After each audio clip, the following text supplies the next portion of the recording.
खुलुमबाय लोगोफोर। गिबियावनो आंनि चेनेल नायगिरि गासिबो लोगो नोंथांमोनखौ बरायग्रोनाय जाबाय। आसा खालामो नोंथांमोना गासिबो मोजाङै दङ।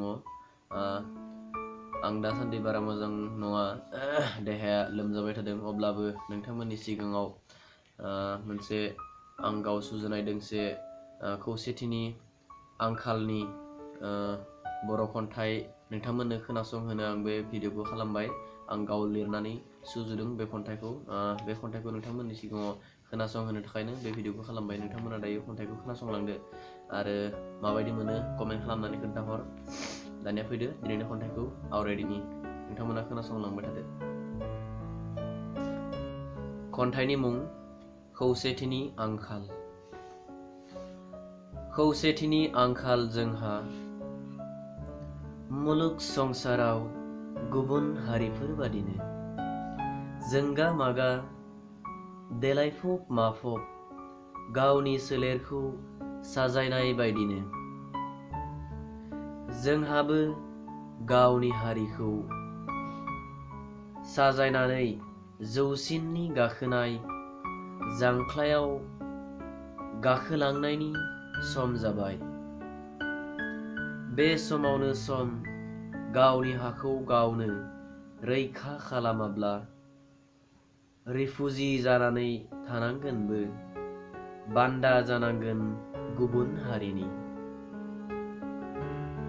जानांगोन मुथासे ओंखामनि बिबायारि। आइफोर आफाफोर बिदा फंबायफोर, सिगांनिया सिगां थांबाय, जारिमिन जालांबाय। संख्रि बानलुनि मोनसा मोनसिखौ ज्राब गारदो, फैदो फै खौसे जाना बयबो आखाइ हमलायनानै दावगालांदोनि। गोदानै हारि हादर सोरजिनो खौसेथि जालायदो, गावजों गाव मोनसा मोनसिखौ ज्राब गारदो। खौसेथि जाबोला हारि हादोर फैखागोन, गोदान जारिमिन सिखांफिनगोन। आंनि दिनैनि जा खन्थाइ लिरनायमोन बेखिनियानो।